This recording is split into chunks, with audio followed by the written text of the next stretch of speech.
So I did this tattoo last week and I was super excited to make a tutorial on it.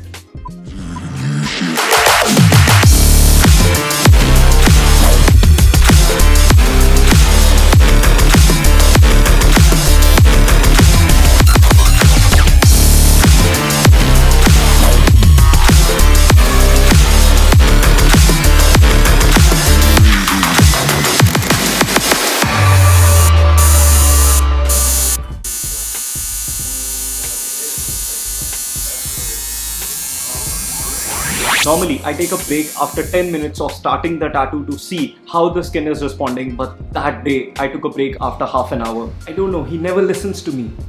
At that point of time, it looked like I was making the tattoo with blood itself. It was all red, the skin was totally irritated and seemed like it had a lot of trauma. But when I asked my client, he said the pain was very less and he's not suffering that much. So I gave in all of my technical knowledge and the experience of the past 12 years to ensure that the tattoo is perfectly fine, it doesn't get infected, with as little trauma to the skin as possible, and this was the result.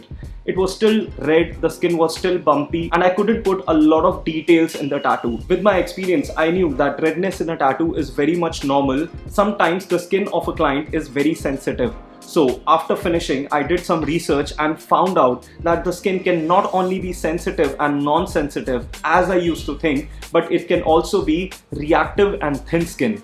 A reactive skin is very much normal unless and until a foreign material or substance comes into contact with the skin. For example, any kind of makeup or tattoo procedure. And then comes thin skin. A thin skin is where you can see easily all the veins and the blood vessels. These two kind of skins are also very important when it comes to redness of a tattoo. So here are my 5 tips for reactive, sensitive and thin skin. So tip number 1, don't overwork on the skin. Go very slow and take your time to push all that ink inside.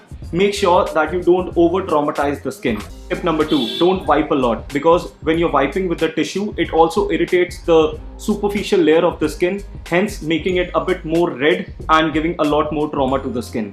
Tip number 3, don't jump areas. You need to start the tattoo from the bottom and gradually go all the way up. So make sure that you don't do a bit on the down and then skip to another side and then skip to another side. Make sure you're working like a Xerox machine from bottom to top. Start finishing from bottom to the top. Tip number 4, use BACTINE or other soothing agents. For example, you can use witch hazel. Now, witch hazel has a lot of benefits for the skin, including relieving inflammation, tightening pores, and helping razor bumps. You see how it can help all the redness go away. Even BACTINE is very good. Tip number 5, last but not the least, avoid hot areas. Try to stay in a more cool environment so that the redness gets more settled down, because when you go in a hot area, you get natural redness on the skin.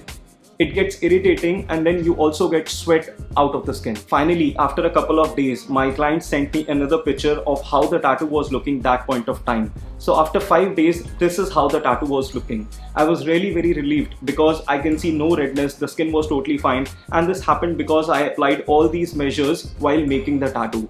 Also, don't forget to take a break after 10 minutes of starting the tattoo to see how the skin is reacting. I hope you enjoyed today's video. Hit the like button, subscribe to my channel, and I'll see you in the next video very soon.